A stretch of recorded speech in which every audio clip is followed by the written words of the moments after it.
Good afternoon, everybody. We're here at a lovely house, quite close to Miranda, just slightly up the hill. Probably 7.5 minutes away from the centre of town itself.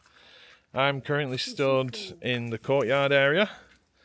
We'll start here, we'll have a look at the shed at the side of it, then we'll go into the house itself and then have a look at the land located to the back of the property. So here to the right we have garage gate. So you can bring a car in off the main road, park on the inside. And then there's the old storage structure here where they used to keep hay on top and materials underneath. Then just across the way here we have the house itself. There's some lovely orange trees to the front. We'll start off on the downstairs area and then we'll move up to the upstairs so you can see the conditions which it's currently in. So, starting from left to right, we have lovely, large adega area in here. They still have many of the old bits and bobs. Machine for separating leaves from olives. I think it was all open in a time gone by. You can actually see a brick wall here. You can see straight through to the other side. So you could open it up again if necessary. 2 doors on the front. There's one in this section currently. A bat visiting. Above you can see the floors themselves are actually in really, really good condition. They probably want a bit of treating with xylophane or something like that just to make sure that there's no bugs hanging around in it. We have the main beams in cement, as you can see above. And then secondaries in eucalyptus, I think. The boards on top are pine. Oh, there's a little current resident, Batman. Anyway, cement floor down here, ceilings probably 3 meters high. We'll head back out the side and see the rest of it now. So, courtyard once again, and then to the left, manual washing machine. Right, at the back, so on the other side of that brick wall where we were before, we have a second storage room. There's the old pot for storing, or stone trough thing for storing olive oil in, and the more traditional one which has been cemented in at the back as well. Clay pot. Clay pot. Could be converted into more usable space down here. I mean, there's a lot of square meters down here. You send a spiral staircase or even a two-flight staircase down here and take more advantage of the space in general. There you go. Old bottle opener. And protection against the witches. Anyway, outside, at the end over here, we have what was the adega. So, large wine rack, straight down to the end. And we also have here access to the plumbing of the bathroom. Now, immediately underneath here, we have what was the septic tank in a time gone by. The property itself is actually now connected up to the main sewage at the front, as per the current owners. It also has mains electric and mains water. So all three are on the mains. Now, we shall head up the stairs here. Quick look at the front garden. Now up the stairs onto the balcony over there. So up we go.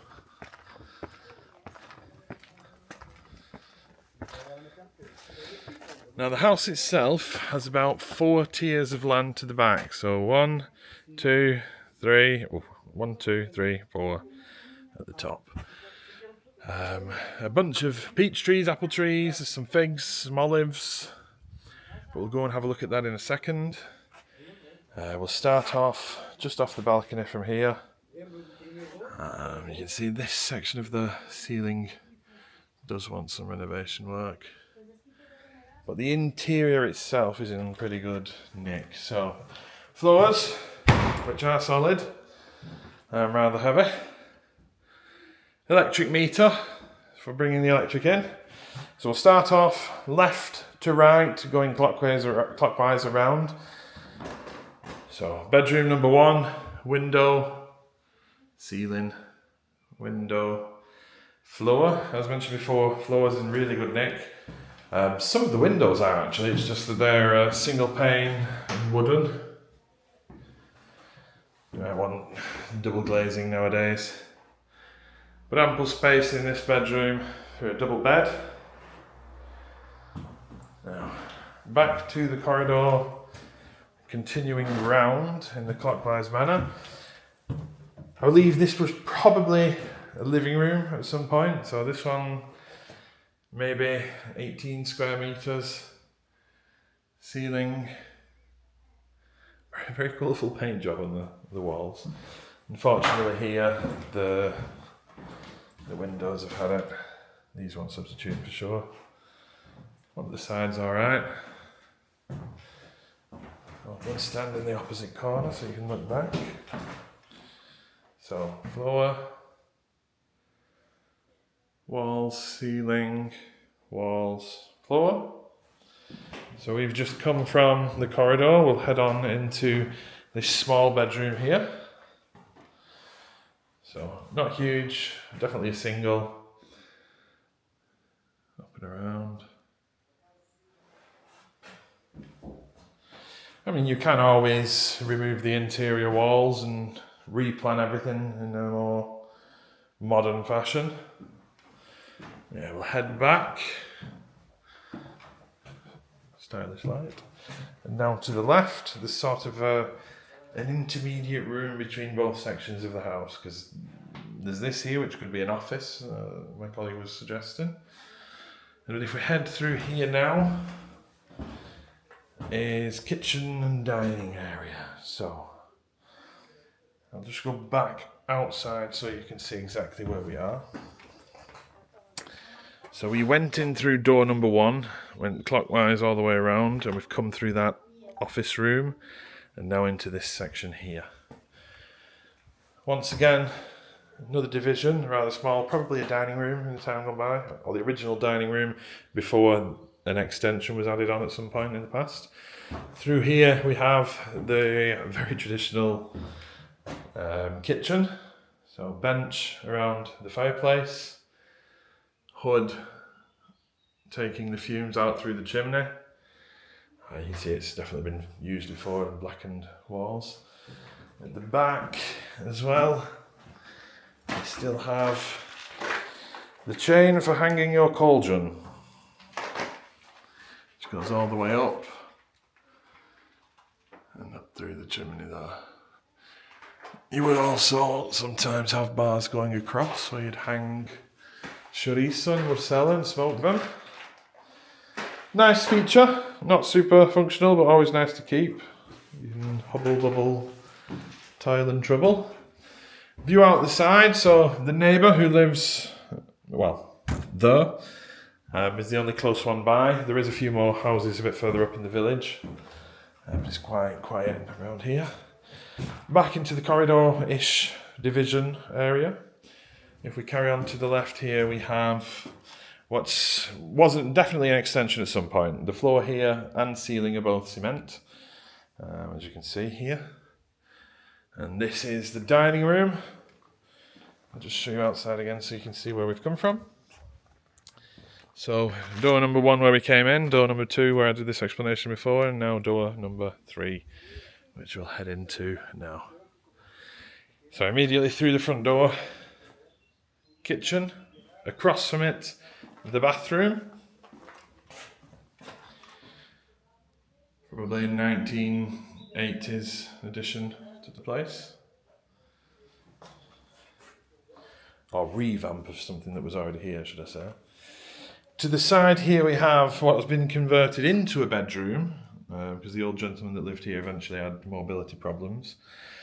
And then through here, the more modern kitchen, although still with fireplace and bread oven at the back there. Gas boiler for the hot and cold water. Sink. And a view out the side. We did actually have a quick look at the front garden, which comes along the front of the property here, and there is a bit of a side garden as well, just so you can access the property and paint the sides. Quick swing around, we'll have another look at this chimney here. All the way up and out. Nice feature to keep, not really functional, but very, very pretty. So back into the dining room area. Let me just get the phone 1 second and hang that up. In the dining room here to the left, there is a very large division, which is basically just used for storage at the moment. I've totally forgot to bring the large torch. There is a set of stairs there going out onto the land above, which has been closed up at the moment. It can be reinstated quite easily. We'll see it from the top shortly. And this would have been for basically storing logs and wood, so you could stoke the fire without having to go out into the rain if it was winter. So, back in, through the dining room, onto the balcony area. We'll have a look at the land now. So we were down there in the corridor before, in the courtyard. Came up the stairs, saw the interior of the property. Now we'll have a go onto the land.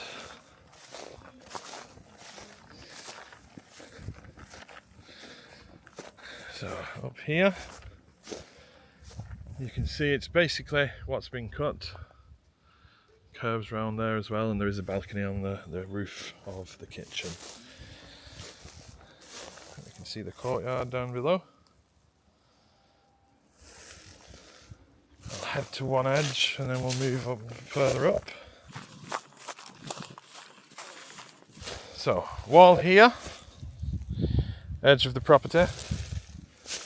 Goes straight up there to the top. On the top section there is actually a forestry access road that runs to the length of the whole property, so you can bring machinery on if necessary. I'll head back over here now, excuse me.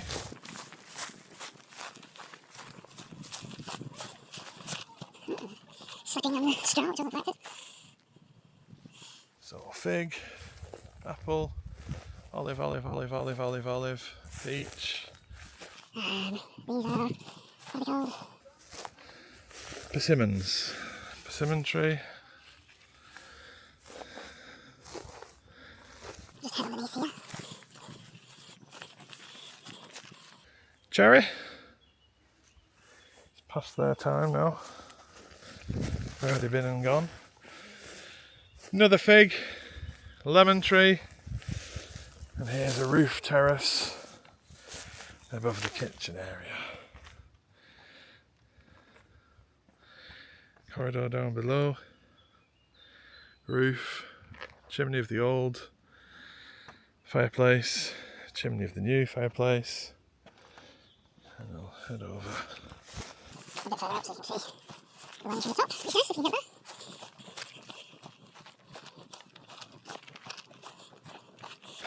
So here at the top we can actually see, well, there's a tree down, but there's a road here.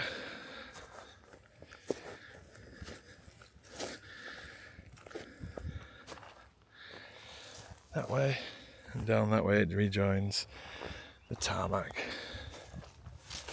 Limit of the property over here.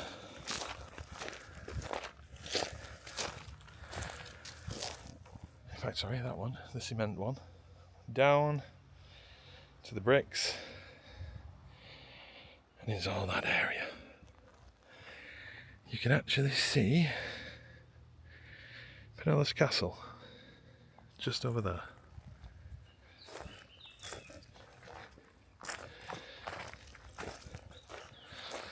Right, I shall head back down. Just showing you the front of the property here.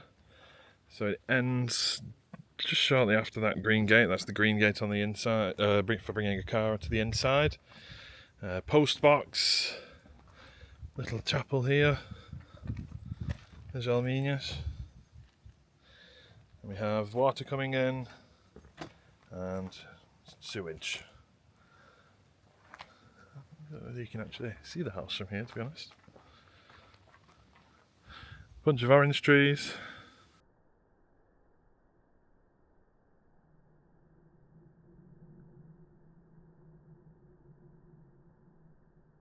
And there you have it. Lovely wide road. Up to the mountains, to the river beach. or down the hill here to Miranda. Thank you very much.